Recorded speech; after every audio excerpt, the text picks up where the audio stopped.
આજે અમે વાત કરવા જઈ રહ્યા છીએ અમેરિકાના એવા સમાચારની જેમણે અત્યારે આખા વિશ્વમાં ખળભળાટ મચાવી દીધો છે।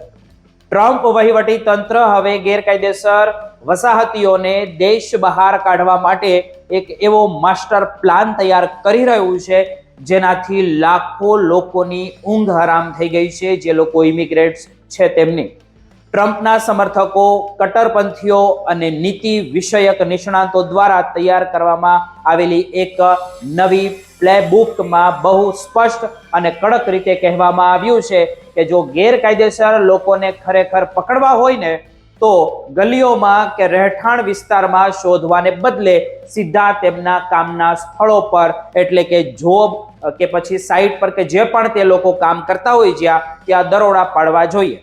આ દસ્તાવેજોમાં એવી ભલામણ કરવામાં આવી છે કે ગેરકાયદેસર વસાહતીઓ જ્યાં પોતાની આજીવિકા કમાઈ છે ત્યાં જઈને તેમને પકડવા એ સૌથી અસરકારક રસ્તો છે।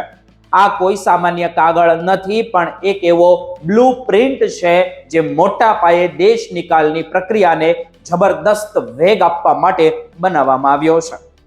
આ જૂથનું માનવું એવું છે કે અત્યાર સુધીની ઢીલી નીતિઓને કારણે આ મિશનમાં ધાર્યું પરિણામ તેમને મળ્યું જ નથી, પણ હવે જોરદાર રીતે કાર્યસ્થળો પર દરોડા પાડીને આખી સિસ્ટમને હચમચાવી દેવામાં આવશે। આ પ્લે બુક તૈયાર કરનારા લોકો ઇતિહાસનો દાખલો આપી રહ્યા છે। ખાસ કરીને 1950ના દાયકામાં પ્રેસિડેન્ટ આઇઝનહોવરના સમયમાં થયેલા ઓપરેશન વેટ બેકનો ઉલ્લેખ વારંવાર કરવામાં આવી રહ્યો છે। તે સમયે પણ ખેતરો અને ફેક્ટરીઓમાં આકસ્મિક દરોડા પાડીને લાખો લોકોને પકડવામાં આવ્યા હતા અને દેશ નિકાલ પણ કરવામાં આવ્યા હતા। તે સમયે જે રીતે સંદેશો ગયો હતો તે ગેરકાયદેસર લોકોને કામ નહીં મળે તે જ પદ્ધતિ હવે ફરીથી અમલમાં મૂકવાની તૈયારીઓ ચાલી રહી છે। જો કે આ દરોડાની આર્થિક અસરો બહુ ગંભીર અને ભયાનક હોઈ શકે છે, કારણ કે અમેરિકાના ઘણા મોટા ઉદ્યોગો અત્યારે આ ગેરકાયદેસર શ્રમિકોના જોરે જ ચાલી રહ્યા છે।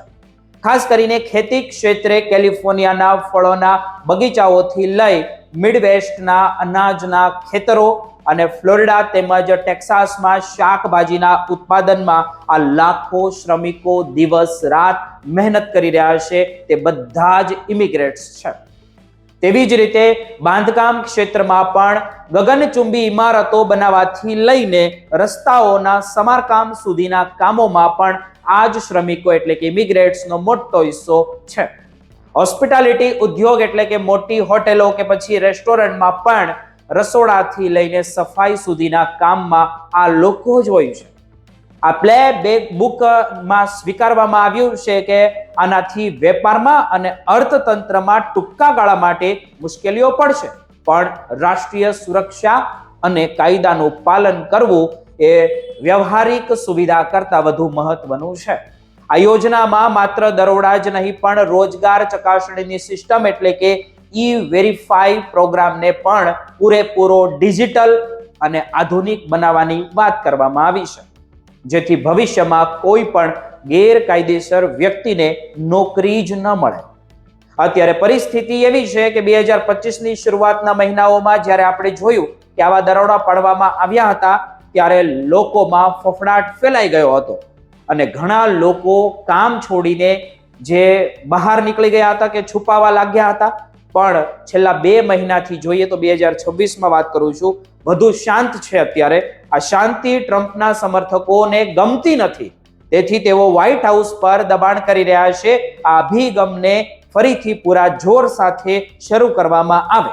જો કે આ આક્રમણ પ્લાન સાથે ખુદ જ રિપબ્લિકન પાર્ટી જ કેટલાક નેતાઓ અને મોટા ઉદ્યોગપતિઓ વિરોધ નોંધાવી રહ્યા છે, કારણ કે જો અચાનક જ આટલા બધા શ્રમિકો દૂર થઈ જશે તો ખેતરોમાં પાક સડી જશે, બાંધકામના પ્રોજેક્ટ અધૂરા રહી જશે અને હોટેલ ઉદ્યોગ ભાંગી પડશે। હોસ્પિટાલિટીમાં કામ કોણ કરશે, જેમના કારણે સામાન્ય અમેરિકનો માટે મોંઘવારી આસમાને પહોંચી શકે છે અને તે આપણા ગુજરાતી અને ભારતીયોને પણ અસર કરશે।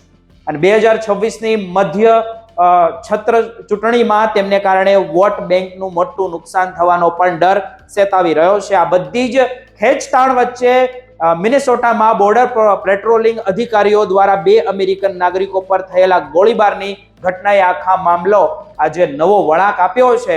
માનવ અધિકારી સંગઠનો અને સત્તાઓનો દુરુપયોગ ગણાવી રહ્યા છે. હવે જોવાનું તો એ રહ્યું છે કે વ્હાઇટ હાઉસ આ કડક પ્લે બુકને અનુસરે છે કે પછી કોઈ મધ્યમ માર્ગ અપનાવે છે.